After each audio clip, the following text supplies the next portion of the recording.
Histoire d'en dire plus. Moins 40. C'est le Nord. Tu m'as demandé, mon petit.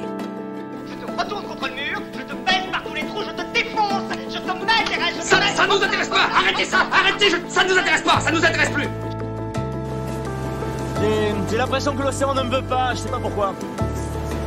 Peut-être une question de lune, une question de dune. Félix! Chouchou, avec moi! Non, je viendrai plus jamais avec toi! Bien alors, Félix, c'est grotesque. Lâchez ce jouet. Bonjour, bienvenue sur Histoire d'en dire plus.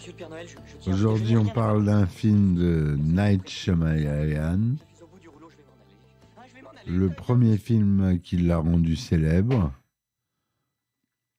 qui est sorti en 1999. C'est Sixième Sens, The Sixth Sense. Il raconte l'histoire d'un psychologue pour enfants, Malcolm Crowe, qui tente d'aider un jeune garçon, Cole Sear, qui prétend voir des morts. Le film est célèbre pour son twist final, attention spoiler, qui révèle que Malcolm est lui-même mort depuis le début du film et que seul Cole peut le voir et lui parler. Voilà le twist final du film, qui donne tout son piquant au film et qui est vraiment, à l'époque, avait marqué son époque. Donc, pour un résumé un petit peu plus détaillé du film. Alors qu'il rentre chez lui et s'apprête à fêter avec son épouse une vie couronnée de succès, le docteur Malcolm Crowe, qui est psychologue pour enfants, a la surprise de voir l'un de ses anciens patients, Vincent Gray, pénétrer chez lui. Cet homme est dénudé, sous l'emprise d'un stress important et avec une arme à la main. L'individu accuse Malcolm de l'avoir abandonné à une vie de terreur, puis lui tire dessus et se suicide. Quelque temps plus tard, le docteur Crowe fait la rencontre d'un jeune garçon de 9 ans, Cole Sear, qui lui rappelle que Vincent Gray, au même âge. Comme lui, Cole est régulièrement en proie à des accès de terreur inexplicables, ce qui en fait une proie facile pour les autres garçons de son âge. Devant l'impuissance de sa mère, le docteur Crowe décide de gagner peu à peu la confiance de l'enfant pour réussir là où il avait délaissé Vincent Gray précédemment. Cet investissement personnel n'est d'ailleurs pas sans conséquence pour son couple, qui, depuis l'intrusion de Vincent Gray, semble avoir des difficultés, notamment au niveau de la communication. Après plusieurs échanges, Cole révèle à Malcolm qu'il voit des gens morts se déplacer autour de lui. Inconscients de leur état, parfois décédés, dans des conditions terribles, ces morts croient continuer à vivre comme si de rien n'était, mais perçoivent la présence du jeune garçon qui interagit et communique avec eux, ce qui ne manque pas de le terroriser. Les allées et venues des esprits se déroulent toujours chez Cole. La température baisse, un froid glacial s'installe. À chaque fois, le petit garçon se réfugie dans une tente, sans comprendre qu'il peut les aider à se rendre compte qu'ils sont morts, et surtout à comprendre ce qui leur est arrivé. Refusant tout d'abord de croire à son histoire, le docteur Crowe, qui, je vous l'avais pas dit, est joué par Bruce Willis, on conclut qu'il ne peut pas aider le jeune garçon, puisque son cas semble révéler de la psychiatrie. Mais alors qu'il réécoute un enregistrement sonore de Vincent Gray, du temps où celui-ci fréquentait la même école que Cole, Malcolm apprend à la surprise de constater, en poussant le son à fond, qu'une voix suppliante se fait entendre, alors que Vincent était censé être le seul dans la pièce. Le docteur Crowe doit alors se rendre à l'évidence et admettre que les deux garçons n'ont pas menti. Il lui reste toutefois à comprendre pourquoi les morts se manifestent, Après avoir analysé plusieurs visions du jeune garçon, Malcolm émet l'hypothèse simple que les apparitions sont peut-être besoin d'être écoutées, qu'elles ont en réalité besoin d'aide pour comprendre leur situation. L'initiative s'avère bientôt payante, puisque Cole prend peu à peu confiance en lui et finit par accepter ce don. Il aide ainsi l'esprit d'une fillette à révéler qu'elle est morte empoisonnée par sa belle-mère, souffrant d'un syndrome de Munchausen par procuration. Heureux d'avoir accompli sa mission, le docteur Crow fait ses adieux à Cole, qui lui conseille de parler à sa femme alors qu'elle est endormie. En effet, depuis l'intrusion de Vincent Gray, son couple semble battre de l'aile au point que sa femme est devenue froide et absente.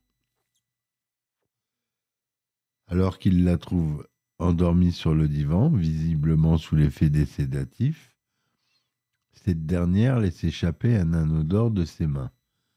Constatant qu'il s'agit de son alliance, alors qu'il était persuadé de l'avoir au doigt, Malcolm interroge à voix basse son épouse endormie, qui dans son sommeil l'entend et lui parle pour la première fois depuis des mois.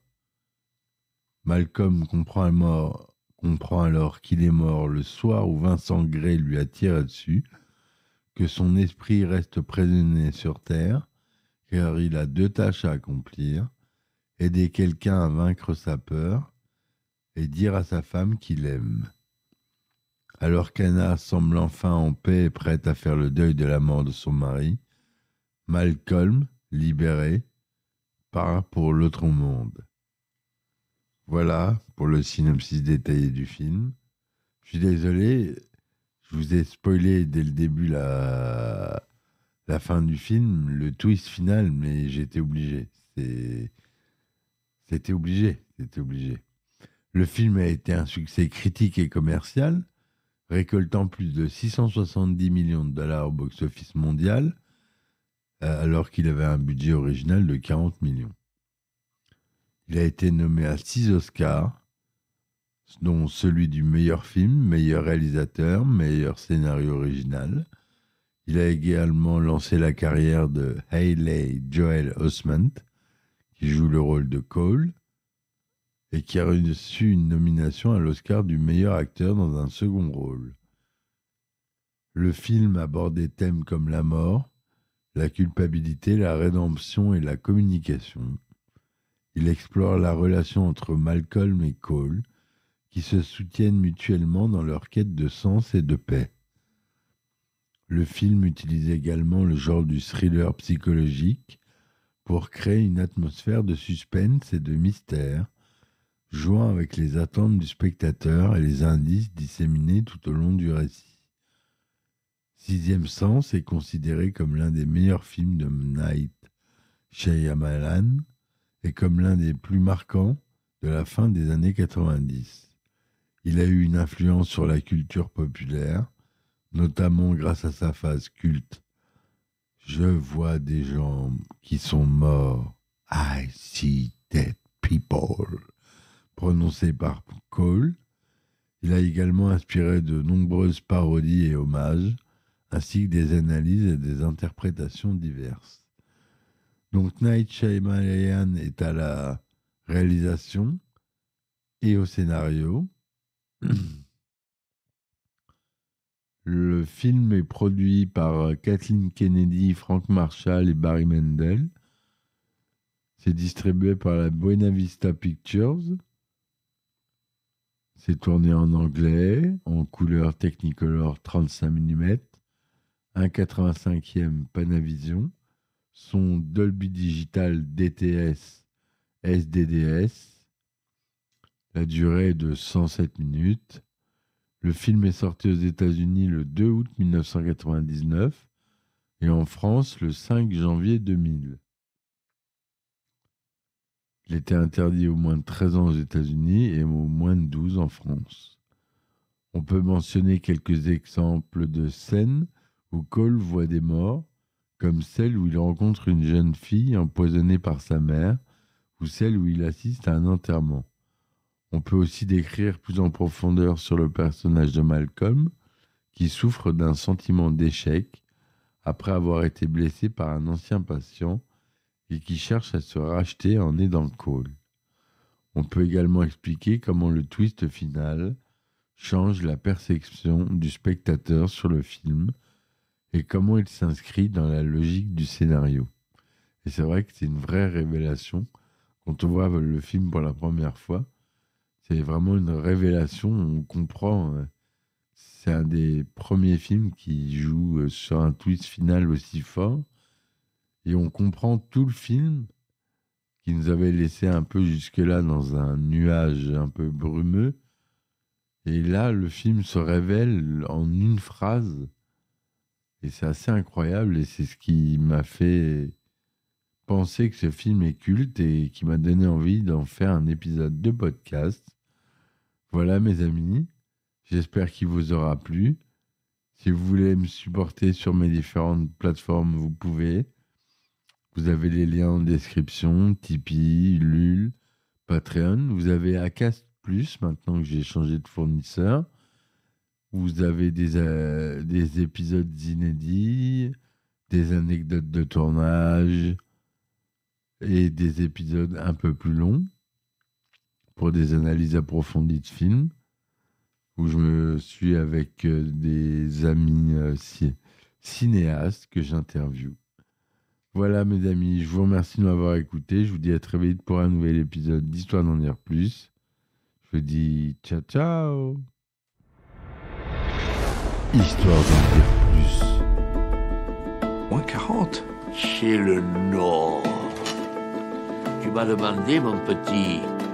Je te retourne contre le mur, je te baisse par tous les trous, je te défonce, je te mets, Ça nous intéresse pas. Arrêtez ça. Arrêtez. Ça nous intéresse pas. Ça nous intéresse plus. J'ai l'impression que l'océan ne me veut pas, je sais pas pourquoi. Peut-être une question de lune, une question de dune. Félix! Chouchou, avec moi. Non, je viendrai plus jamais avec toi! Et alors Félix, c'est grotesque, lâchez ce jouet. Et alors méfiez-vous, ça n'est pas un jouet. Monsieur le Père Noël, je tiens à vous dire, je n'ai rien.